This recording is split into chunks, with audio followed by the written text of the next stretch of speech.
Picture lang.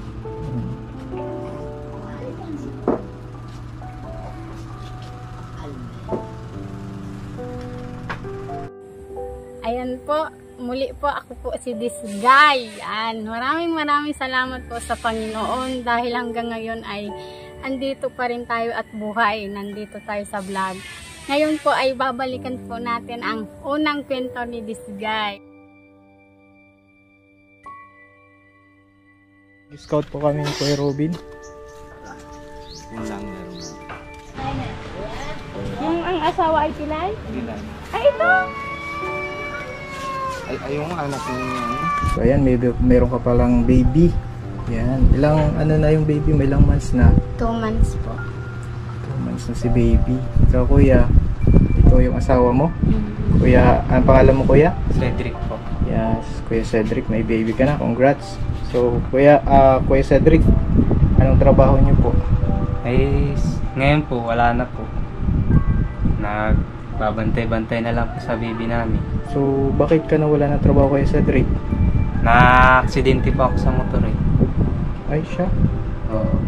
na-aksidente ka. So ano yung tama? Saan? Dito po sa Hita. Ay, sa Ito pong Hita. Grabe, maga pa mga kalina. Ito po yung tama niya. Yan. Medyo po pa, ano po, babaga. May ano siya, maga siya. So anong resulta nung nung x-ray niya? Ano po yung, nag-ano po yung buto niya, nag-list siya. Pababa po yung, Ah. yung, Pwedeng makita yung yung,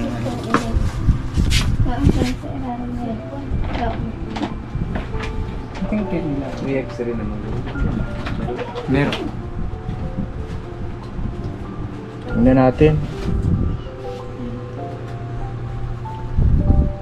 So yun, grabe Kuya Robin. Oh. Putol na oh. Putol na. Kano na pala siya? Mag-iisang taon na po yan ngayon, August. August So, na pa ako so paano yan? So paano kayo nabubuhay kasi walang trabaho si Minsan Mister? Po, nung ano po, August 11 po, na-aksidente po siya. Tapos, doon po kami, buntis pa po ako noon. Tapos, nakahingi naman po kaming tulong sa DSWD, pero di po yun sapat para mapaoperahan siya. Yung nakuha namin pong tulong, binayad mo lang po sa bill ng hospital. Ang laki po ng bill niya habang tumatagal siya sa hospital. Umabot po ng 24,000. Ay, 24,000. Tapos, yun, nilabas na lang namin po kasi habang tumatagal, nagdadagdag lang po yung bill. Tapos doon po kami nakitirahan muna sa tita niya. Malapit po kay tita niya sa Porok 6. Tapos buntis po ako. Tapos naghahanap po kami ng nyug. Sama po kami ng mga kapatid ko. Ah, ito yung mga kapatid mo. Ito po, Kala ko anak mo din. naghahanap kami ng gulay. Dami. Mga kapatid mo pala, ang liliit pa. Nasaan yung magulang nila? Magulang patay na yung lalaki ang asawa. Si Papa Yung po. papa. Si Papa, patay man na po. Nung July 6. Patay na. Si mama nyo, nasaan? Nag-asawa na po si Mama. Ayaw naman pong kumuha ng mga kapatid ko. Ayaw din pong sumama. Okay. So, paano sila nabubuhay? Minsan po may nagbibigay-bigay na lang sa mga Ang barangay dami po. nila, apat sila. So, si kuya, wala naman trabaho kasi yung paa niya. So, paano yun nakahanap? So, kaya pala ate, nangangayat ka na din. Kaya kawawa din si baby. Buti na lang, paano daw? Nakakapagtaka Ano no? din ako, yung loob ko na Grabe. parang gusto ko na nga iyak na lang ako. Pero talaga naman Pero nakakangiti pa siya, Nakakangiti. Ilang taong ka na ba ate? 18 po. 18? Batang bata pa.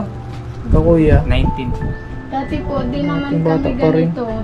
Nung buhay pa po si Papa, na sabay-sabay lang po yung problema namin eh. Namatay po si Papa noong July 6. Tapos na-aksidente siya ng August 11. Tapos, di pa po mag-iisang taon si Papa. Si Mama po nag-asawa na. Ayaw naman po sumama ng mga kapatid ko, kaya ako na lang po mag-aasikaso. So, Wala naman pong ibang So ikaw na yung nag-aalaga nito. Ako po. O si kuya kasi hindi din makakaalaga siya kasi hindi yun pwedeng ilakad ay kasi putol yung buto niya sa paa. Maano po siya pag inaapa ko nasakit parang Oo. yung lamang ko natutusok ng buto niya. Buto, oo. Totoo. Natutusok pa, nasakit siya. Pag malamig nga po ang panahon, nasakit din siya. Di man po ito na-stainless dun sa ano, wala man po kaming pera. So ang kailangan mo, may paoperahan, may stainless siya para mailakad mo. Oo. Para makabalik na po ba sa pagkatrabaho.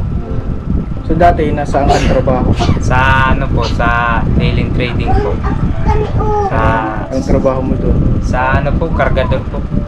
Kargador ka. Oo. So okay naman yung kita mo, nabubuhay Oo, yung okay naman po. Kaso ngayon, wala na. Wala na po. Sabi ko, Ruby. Sunod-sunod na problema eh. Pero noon, buhay pa si Papa niya. Kilala ko naman yun. Nakilala mo yung papa Oo, nila? kilala ko naman yung kuya. Mabait yung tao. Hindi ko naman alam bakit na pinapatay sa kanya yung... Bakit may ganun. Pinatay si papa mo. Kailangan din po yung si Papang isugod po sa naga. Kasi ang laki po ng tama dito sa ulo. Malaking Napatuwa. pera din po. Dahil di namin kayang ipa-opera. Durog po yung ano niya dito eh. Durog yung... Buto, yung Buto bago niya. sa ulo. Tapos, na ano po yun, sabi po nung pagdating namin sa ospital, hindi daw po kaya dyan sa probinsya. Kailangan daw pong dalhin sa Naga. Sa naga. Tapos, ninanong po kung magkano po yung halaga. 300 daw po. 300,000. 300,000. Hinayaan na lang po namin na mawala ng buhay sa ospital. At wala naman po nagtutulong ng mga kamag-anak niya kasi mga wala din naman pong pera. Mga kapos din naman po. Kaya inano niya na lang namin po na ano. Mawala na. Nawala na ng ginhawa.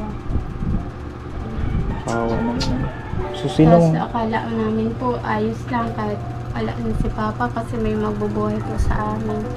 Siya. Si Derek. Kaso lang po, na-aksidente. Tuloy-tuloy sabay-sabay po yung problema. Ito mga kapatid ko nag-aaral po yan. Kaya minsan naaapektuhan po ang pag-aaral nila kasi yung nanganak po ako, bawal po ako magpunta ng bukid. Sila po naghahanap ng Ang ano? ng gulay yun, ibebenta po nyog. Binibenta para may pambili ng pambigas. Kasya-kasya lang sa amin. So sila na yung parang sila din yung tumutulong sa inyo. Sila po yung Gusto ko yan, hindi mo makakaano. katrabaho. Grabe, ang sisipag ng mga batang to. Pabilis muna kayo kay Tatay Robin.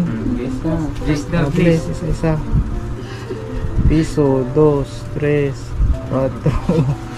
Happy na lang kayo. Oh, happy kayo dyan, ha?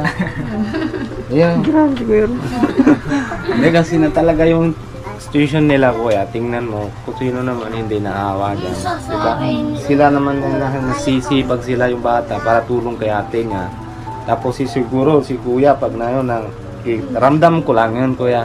Siguro, pag nabusog yung baby, but sama-sama na naman siguro sila sa bundok, mahanap buhay. Mahirap yun, kuya. Ninarasan ko yan. Kaya ramdam ko yun na yung nagawa ko. Oo. Hirap. Minsan pag wala, may mabuti naman po nang binibigyan po kami. Ay, may nabigay naman po. Nabigyan mga kapitbahay po, naaawa. Paano yung gatas ni baby? Ay, magkatas naman po. Sarili niya lang po. Sariling gatas niya. Nagdedede po siya sa akin. Buti nga po maggatas ako, ang mahal na ngayon ng gatas. Ay, siya. Paano? So, syempre, kapag puro sa'yo lahat, si Lola, Lola Lika, ano mo po si Lola? Ano po yun? Parang Kapitbahay lola lang po. Si Lola niya. Ay, kapitbahay lang. Halika, Lola. Naaawa. Naawa si Lola, oh. Dito ka, pasok ka po, Lola, para ma-interview ka namin. Kapitbahay ka po, ano? Pero grabe yung, ano, ikaw po yung tumutulong din sa kanila. Nagbibigay ng pagkain.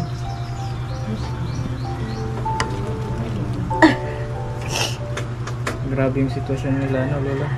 Iyo gali po. Nasimula pa lang silang pang pamilya. Ganyan na yung naranasan nila.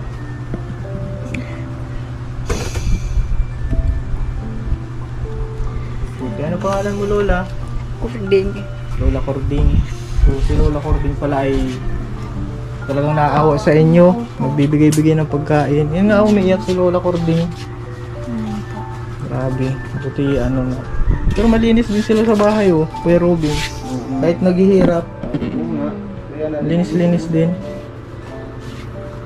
masipag man yung bata. Nandito tingnan mo kahit ng ganito. Tapos yun, buntis po ako, nagluluto-luto. Nagluluto pa akong gulay, tinitinda po nila. Tapos pamahawan po, pansit, sa ludsod, tinitinda po ng kapatid ko. Sila Para naman sila nag-aaral. mag-aaral po sila. Tapos maaga lang po sila gigising para magtinda. So, anong pangalan mo? Anong pangalan mo? Ha? Rogelio. Rogelio? Pangalan mo sa tate Rogelio. Ikaw? Benz? Ikaw? Mary Jane. Mary Jane? Ikaw? Mary France po. Mary France? So, ang bunsoin sa inyo ito? Ang pangalan ng bunso? Grabe. Tapos ikaw yung nagbubuhay ano? Tapos asawa mo, hindi man makatrabaho. Yung po, kasama. Isang taon na siya na Delikado na po, mag-iisang taon na po ang paa niya Delikado sa na din. August. August, isang taon na. August. Ngayon pong August na dadating, mag-iisang taon na po ang paa niya. Buti hindi mo iniiwan. Tayo po. Kasi siyempre, iba baga kapag ka ang asawa, ano iniiwan Hindi mo talaga naman iba, kuya, di ba? Yung tingnan mo, ganda naman siya. Hindi naman siya naman naisip na iba, di ba? Buti hindi mo iniiwan. Kasi anong mahal mo talaga. Mm. Siyempre mo yan. Kahit pilay-pilay na ayos lang. Pero nakikita ko yung stress sa mukha ni Kuya. Ano? Nakikita ko Gusto, yung kahit gusto niya na po makapagtrabaho. Kaso lang, dahil man po makapagtrabaho. Grabe mga kalingap. Nakakawa po ang sitwasyon ni Ate Mary Rose. Napaka-strong din ito. Buti hindi ka sumusuko Ate Mary Rose. Kaya. Kakayanin ano? Mm-mm. Buti yan yung Kaya blessing. para sa mga Yan. dami ng mga kapatid ko. Oo, yan yung blessing din mula sa Lord. Kasi yung iba na wala na sa katinuan pag ganyan ang nangyari ay Kaya po. kakayanin mo ano para kay baby. Kay baby, sa mga kapatid ko. Wala naman pong ibang aasahan kasi po si mama may saltik din po sa utak si mama. Ay, may ano po siya may sakit. May ano din po sa utak si mama eh. Oo. So, lahat naman sila nag-aaral natin ha? Opo. Ito pong dalawa, nag-aaral po. Ngayon pong pasukan, ito na pong dalawa. Kasi po na-late po Bakit ngayon? iniwan. Bakit ngayon hindi sila nagpasok? Wala po silang pasok. Ang mga ano pala, anong ano nila, mga hinder? Ito po, Day lang. kinder, grade 3. Tapos ito po, ngayon pasukan, kinder. Tapos ito po, daycare. I-enroll ko. Kaya nga po namumroblema ako kung paano na lahat sila papasok na po sa school. Kuya, bawa na ano ka na paupirahan ka na ayos na yung paa mo. Apo. Baka iwan mo man si ate ano. Hindi po. Magtatrabaho po tulad po ng dating gawa po. Oo. Masipag talaga ito ate.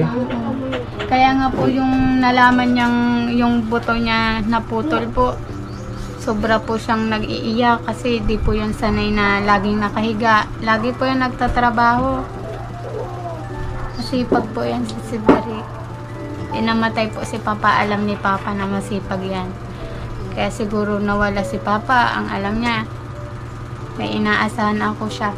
Kaso, ayun, sumunod din sa kanya, na aksidente. Si Mama, mayo man din po. Pero yun yung bahay niyo yan? Bahay, pero bigay lang o sa inyo talaga? Alin po? Ito bahay. Ay, kay Samuya po yun. Yung dati gawa ni Papa. Ayun po. Tingnan mo siya, buntis na siya sa sarili niya anak. Nanay pa rin siya nasa kapatid niya. Hindi ka nang patiwala. Believe na believe ako doon. Tingnan mo ko. Ay, edad niya 18 pa Di ko lang. nga maisip, lubos maisip na nakakaya ni ate Mary Rose. Kaya po. Kaya. Kaya nga sana. Kaso lang medyo may yung problema. Kaya naman sila dalawang kung may ayos na yung paa niya. No, kuya? Kaya nga po sana Kahit wag na po kung ano-ano lang, ang gusto ko lang po, mapaoperahan po si Cedric. Para po makapagtrabaho na siya. Kasi po pag napaoperahan na siya, habang buhay niya na yan dadalhin. Maayos, ano. Makatrabaho na siya ulit para sa amin, para sa anak niya. Pero ikaw, ate, ano aral ka na? Dahil Nagtigil po ako. natigil ka? Grade 12 na po ako ngayon kasi nagtigil pa ako kasi di ko na kaya ipagsabay ang pag-aaral, pagbantay ng mga kapatid ko. Buntis pa po ako noon. Lalo na, na-aksidente pa po siya. Di pa po ako makamove on noon kay Papa kasi kakamatay lang. Na-aksidente po siya. Tapos iniisip ko po kung papasok pa ako sa school, paano po ang mga kapatid ko, walang magbabantay. Grabe ang iyak ni Lola, ano? Lola, Nakaawa po. grabe yung awa mo sa kanila, ano?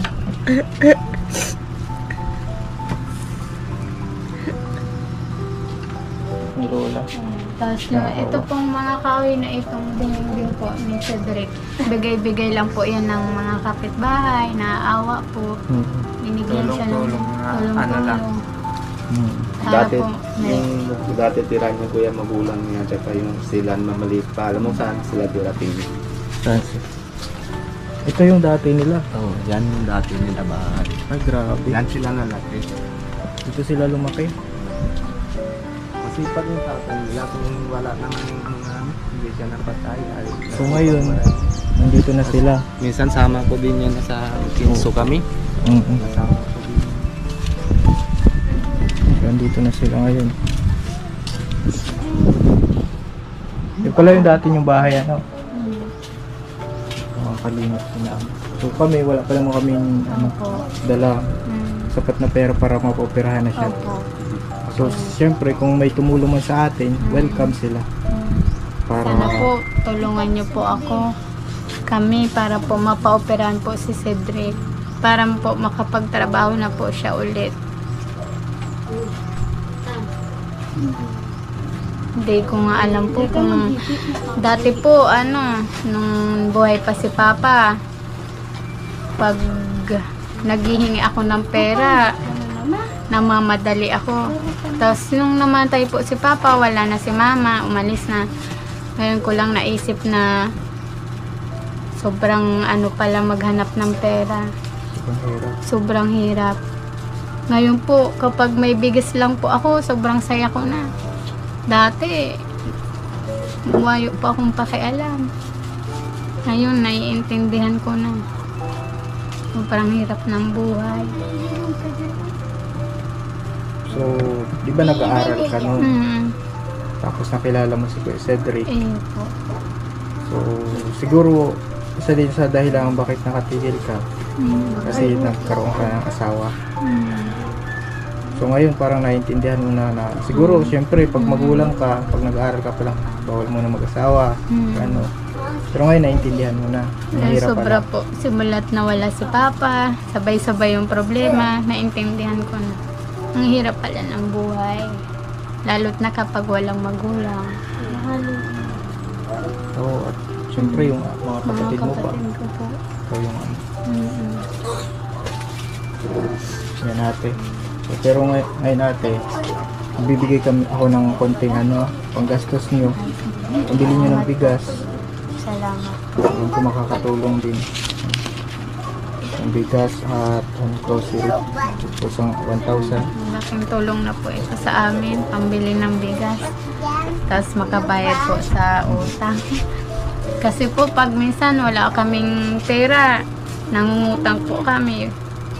Bigas, mga sangkap-sangkap sa bahay. Tapos paano naman yung bayad? Hanap mo lang, yung Tapos, bayad. maghahanap. Halang. Hanap nyo tulad nung sa'yo, pero yung paghahanap mo ng sa bundok, nag-uuling ka pa na ata. Ay, dami. Maghahanap ka din ng nyug, Tagal Kuya ko. Robin. Ako tagal na akong ganyan siguro 6 year na ako ng ganyan, nahanap nyug, uling, ganito na buhay ko. Pero hindi ako nasuko. Salamat din ako kuya sa asawa ko. Kahit wala kami pera, kahit meron, kahit sapat lang sa bayad sa utang, okay na sa kanya yun. Kaya salamat din, tingnan ko na sa kanya, kahit may nangyari na sa asawa niya. Hindi na siya isip na iba na mga ano ito, pilay na, hindi na siguro mga asa pa, no? Hindi siya na iiwan. So kuya, nakakasama mo pala si Kuya Robin dati sa paghanap niyo. Naano ko po siya, nakikita ko siya pag yung papunta kami ng bukid at mag-aanap ko ng kahoy. Nakikita ko siya, nag-i-hilter po yan eh. Tama ko na siya no, kay... Ngayon, ano na ito? Cable na ito. Hindi na ito nahanap niyo. Hindi, okay lang yan. Tapos ano din ako, kuya. Naawa din ako. Pero noon pa kahit meron ako, hindi ako mga madalas tao. Ganon din ako, bigay din ako agad. Minsan malas. Huwag mo isipin natin yung malas. Ang importante, ngayon, manalangin ka lang na maawang pang may kapal, na may makatumulong. Siguro po naisip ko Paggamot lang siya. na ganito, sunod-sunod yung problema. Naisip ko malas na. Ganyan po. Pero Sobrang... sisiyan mo si Diyos. Hindi. Hindi po. Dadasal pa. Dadasal lang. Dadasal. Lagi nakangiti si Kuya o kahit may problema. Pero nakita ko sa mata mo, Kuya, yung kalungkutan. Hinip na po siya. Gusto niya na pong magtrabaho.